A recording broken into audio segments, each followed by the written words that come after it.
Paul Hankins. Welcome to On the Air with Power Squared, a weekly look behind the scenes what we hope will be everyone's favorite comic book, Power Squared. This week we have a special guest live from Savannah, Georgia, our artist Rachel Wells. Hi, everybody. We've talked about one of the things we want to try to do with the podcast is have guests, and so we figured out how we could do it. Yes. A little rough, but we got going. We thought we'd talk a little bit to you about the process that you go through with, we send you a script and then you send back, thumbnails and all that, right? Yeah. So I pencil and ink 8 pages a month usually. Mm-hmm.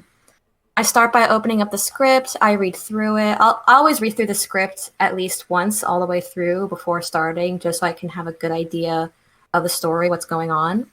And I'll usually have like a little thumbnail template, like a nice little neat row of 8 thumbnails to draw on. I'll open that up, and usually I start with page layouts. So setting up the panels. I'll just give the script another good read through and determine what panel shape and size would be best for each page. Usually the panel amounts range from 5 to 7 for each page. And then from there, I'll draw the thumbnails, usually very quick, loose, rough approximations of what I want the page to look like. I'm sure you guys have posted the thumbnails on Instagram before, right? I think we might have a long time ago. Yeah. Very, very rough and sketchy. Sometimes I feel kind of insecure about my thumbnails because they're just like little stick figures, and then I'll see some professional thumbnails and they're beautiful, and I'm like, oh. But once those are finished, they're just supposed to be, it's supposed to be really rough. They're supposed to just be me getting my ideas down. So you come up with to show you guys. Usually come up with 2 sets. Yeah, I'll do 2 sets for each page. Each set will explore different page layouts, different camera angles, different staging. I believe the way we were taught in comic school is each set should be completely different from the other set.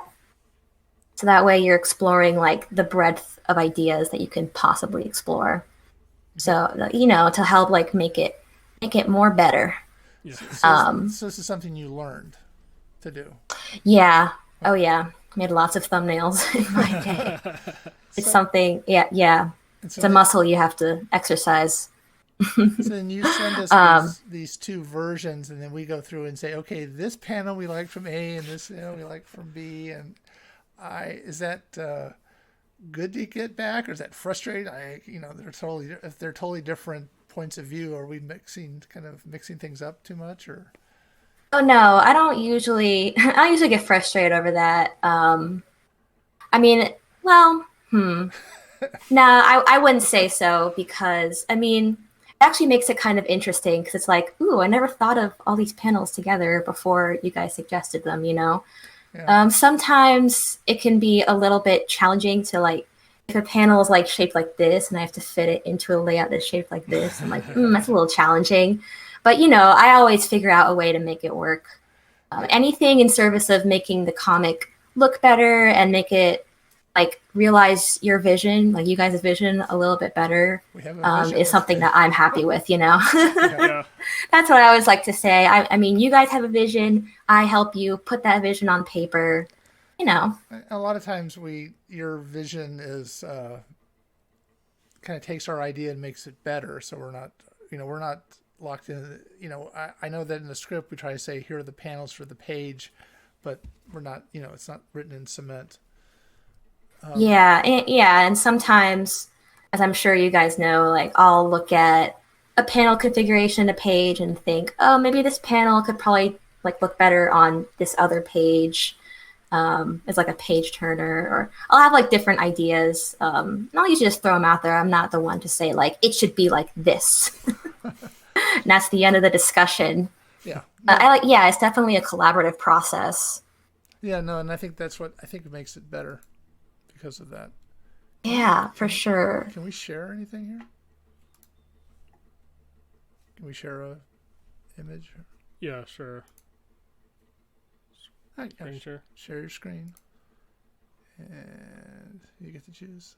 So we could take a look at the last 4 pages that you sent us. So Click it. And say go live. And there it is. Oh, I have to click on that.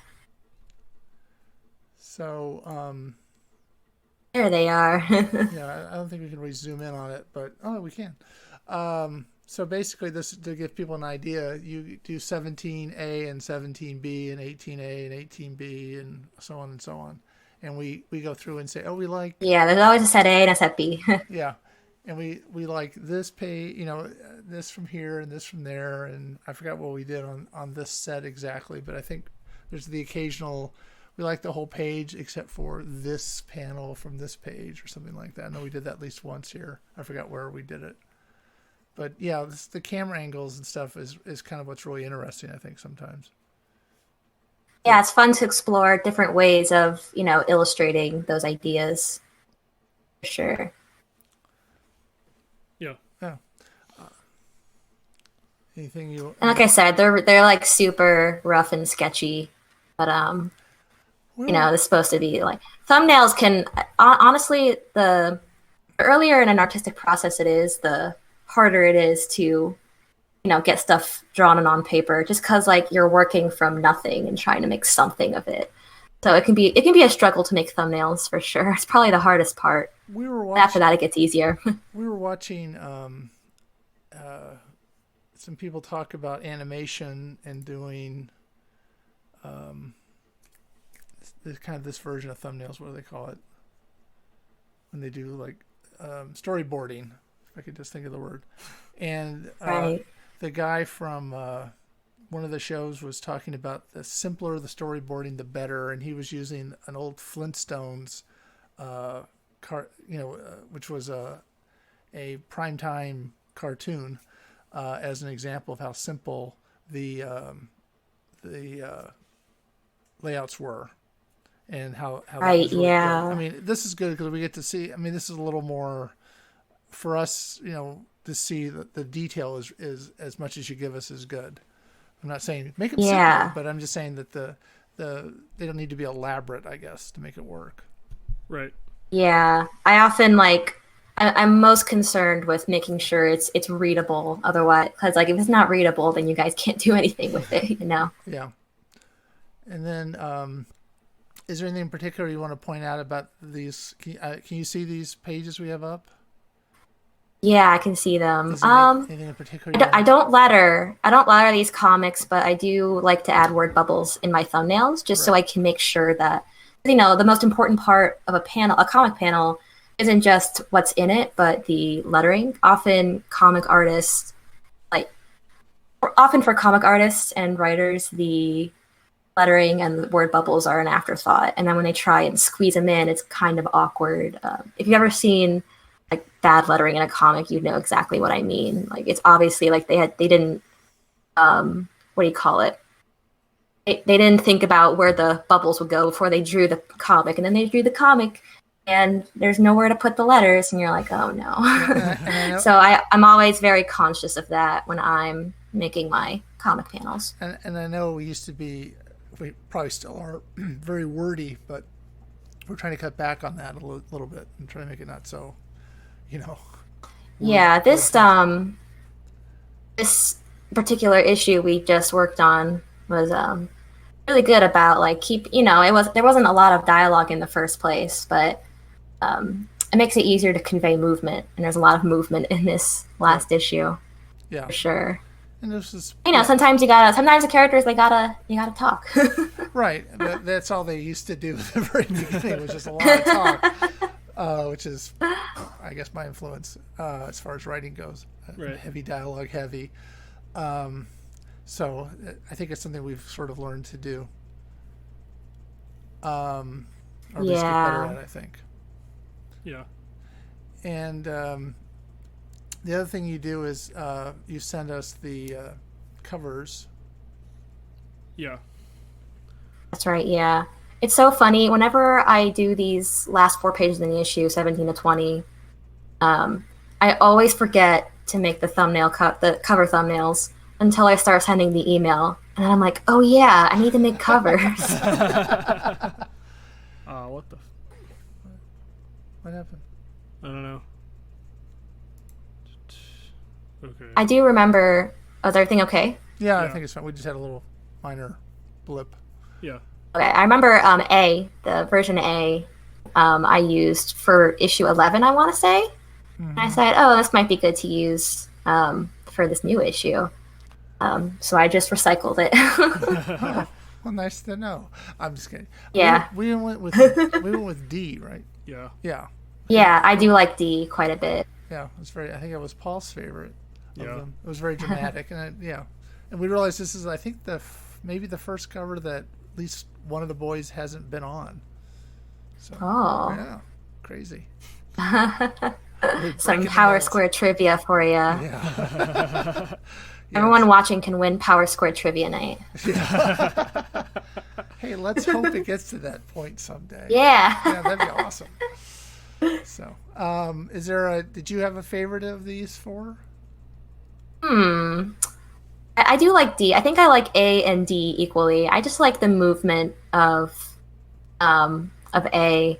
I was always fond of that one, but I do also like the movement of D quite a bit. Right. I do also like the framing of C, like the way Mocha frames the boys there. Yeah. You know, I just like them all. So, no favorite. Okay. I was wondering though, like when I look back on A, and it's like, how am I gonna draw those tails? It's gonna be really weird. So it's probably for the better. Yeah, was there 8 tails or something? Yeah. Yeah.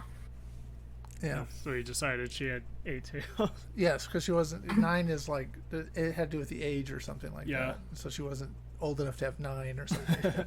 Or some. It's been a while. Yeah, it wasn't an accident that she got it cut off or something, which would be really bad. Will she get old enough in the series to get 9 tails? I don't know. If it runs long enough, sure. But if it runs for 100 years, yeah, that'd be great. No, I have no idea. Because it is an age thing, right? The little I remember about when we chose all this years ago now, it seems. We'll look it up again. Okay. Yeah, we'll have to look it up. To make sure we know what we're talking about. But I think it had to do with age. Yeah. No, I remember now. My husband Dom was looking back at one of the pages I was drawing for this issue. I guess he saw that I drew Mocha with 8 tails, and he was like, the fox, it should have 9, it only has 8 tails. It should have 9 tails. And I'm like, listen, you think I don't know this stuff? Okay. Yeah, I think there's a reason for it, but yeah. Just I think I've read that somewhere. Yeah. Tell Dom to mind his own business. I'm kidding. We often make comments on each other's work. You're like, yeah, that hand should probably be like more like this, you know. Yeah. So we can. What happens when you marry an artist? Yeah. Well, I guess that's nice. You get a little feedback from each other. Yeah. What else? Should we move on from thumbnails? Yeah, we don't have any. Well, I guess we could. I don't think I have much more to say. Okay. Do you have any? Yeah. Are you working on pages from these thumbnails? I actually haven't started the pages yet. Normally I start them earlier. I've had another comic project occupying my time. It's kind of a challenging project, but I just finished it like an hour ago. Okay. So that's very exciting. And I do have another like character design / comic project I have to at least start work on, but I'll definitely start pencils for these thumbnails this weekend sometime. Okay. Yeah. I figured it was 4 pages this month, so it wasn't that big of a deal if I start just a little bit later. No, it's fine. We'll Yeah. pretend we're not hurt, but it's okay. So you're working on other projects. That's good. Want to keep you Yeah. employed. I've been busy this past month. That's good. That's how it should be. Yeah. We can stop sharing that. I'm trying to.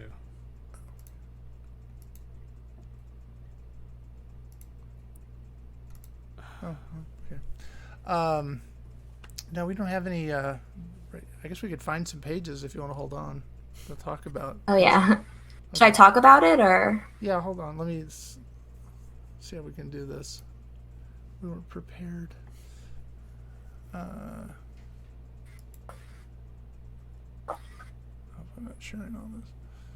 No, you're not sharing this yet.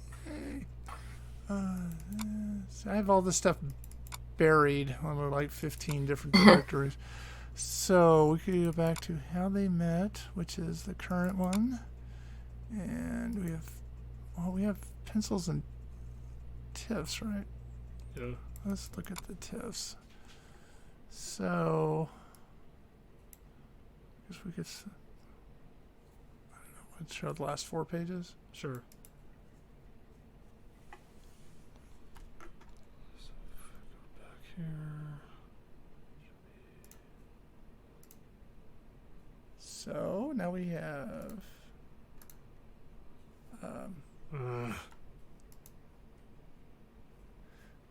This was page. What, 14 or? I have to count 13. Yeah. Do you see it? I'm seeing a black screen right now. Well, that's not good. Yeah. It said like connection failed or something. Yeah, I can open the stream. Huh, why does it keep doing that? I don't know. All right. Why it's showing up on the. Oh, yeah, it's showing up on the stream. I guess just not for me. Oh, no. Oh, no. Oh. Oh. Okay, I'm good now. I thought I turned the sound off my phone, but I guess not. Okay. So do you see the page we were talking about? I don't see the pencils, but No, I mean, I have my own pencils right here. Okay, we went right to TIFF because I guess we could talk about the pencil project. With you. Yeah, so once you guys are okay with thumbnails, you let me know which thumbnails you like. I'll open the thumbnails up in the pencil template. It's not different from the thumbnail template. It's 10 by 15 inches. I'll usually just enlarge the thumbnail into the template, and then I'll build panels on top of that. And from there, I'm sorry, what? You could share your screen if you have them available. That's true. So we could stop sharing. Yeah, from there, I'll just draw the pencils. I usually like to keep it really rough at that point. Not too rough, not as rough as pencils, but you know. Oh wait, is it coming up for me? So we're not streaming any more Oh. pages. Sorry. So, do you have something you want to share? Let's see. What else can I say about pencils? It's definitely the second hardest part of making comics after the thumbnails. It's because, you're working from a very rough idea, and trying to find it, make something more solid out of it. It's especially hard with this past issue was pretty easy just because there wasn't a lot of perspective work, there wasn't a lot of structures, it was just forest. So I could just draw organic shapes forests. But normally when they're at school or they're in their apartment, I have to set up perspective grids for that. And Clip Paint is really good for that because you can set up a perspective grid where it automatically draws in perspective, if that makes sense. Yeah. Which before, when you're learning about perspective, you have to draw out the grid manually, then make sure you're using a ruler so it's nice and straight. And it's just such a pain, such a headache. But with Clip Paint, it makes it so much easier. But it still takes a lot of time to make these, these structures. And then I like to draw the background before the characters. So I'll draw the background in full, and then maybe some of it's covered up by characters, but I'll draw it all anyway. And all that's done digitally? So, yeah, I do everything 100% digital. Because I know sometimes when we've said, could this be a little smaller, it's exactly the same. You just shrunk it down. And that's because you can do it digitally, right? Yeah. Oh, cool. I can see the page now. Okay. Well, this is Yeah. this is So yeah, everything I do is 100% digital. It's just easier and faster for me. so this is the TIFF of page 13. Yes. Yes. So so this was sort of after you've penciled it, you do ink, and then you send us this finished. Right. Yeah, the inks is where I really like to make it look good and refine it. Right. So anything in particular you want to talk about with this page?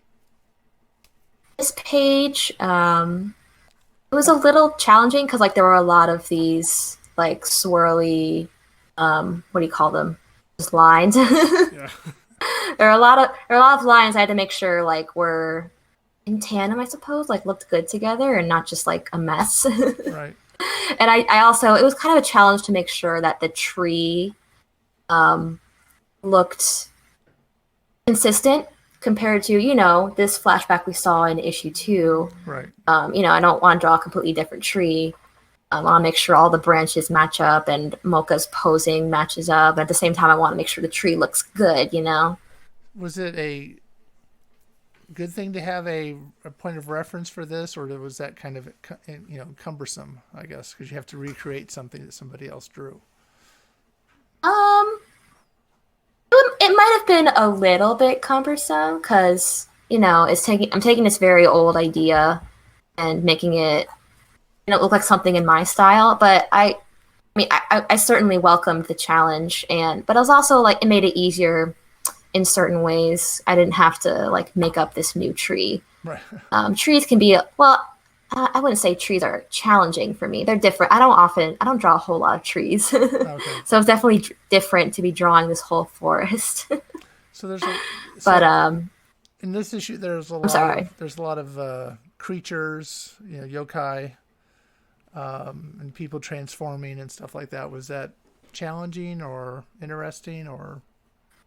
oh no, I really liked drawing the animals. I'm sure I told you guys I'm a person that really likes to draw animals. So this is definitely like a very welcome change for me since normally for Power Squared I don't draw a lot of animals. I think the first time I drew animals on Power Squared was that one flashback with Mocha. When she was talking. And that was 2 shots. Yeah. Yeah. So I was really excited to get to draw some animals, even if it was more or less brief the time that they were animals, but it was a lot of fun. Ultimately, even if trees are a little bit challenging, to get the shape right, I really enjoyed drawing this big old forest. Well, cool. Yeah. Anything else you want to talk about with so you don't really see this again until it gets finished, right? So a colorist looks at it, then Julia does her coloring, and then Trevor does his lettering. So there's like a bunch of steps.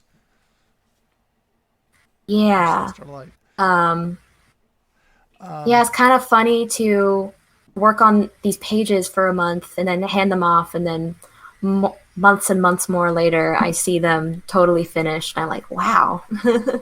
Is it a good, I did that. Yeah, okay. So it's a good thing later when you see them finished. Like, oh, what did they? Yeah, for sure. No. I remember like seeing when I first started working on this comic, seeing Nina's colored pages for the first time, and I was like, wow, she made my page look so much better. Yeah, it's always exciting to see my work colored. Yeah, it's kind of it's fun for us to go through the steps of, from the writing and then seeing the whole process go through. That's the most rewarding part of it. It's not the... Yeah, I remember when I was at SCAD, I actually worked as a copywriter. Like I was like a, what do you call it? Work study member of the SCAD of the university editorial team. So we made copy for like the website and stuff, and I would write copy, and then later I would get a proof back from the graphic design team about like does this poster look okay? Does the copy look good? And I'm like, wow, my copy is on this poster. That's so cool. So it's kind of a similar feeling. Yeah, it's fun to go through the process for us. Yeah, it's certainly fun going through like the creative collaborative process. Yeah. Anything else you want to? We don't want to take up your whole Yeah. Evening here.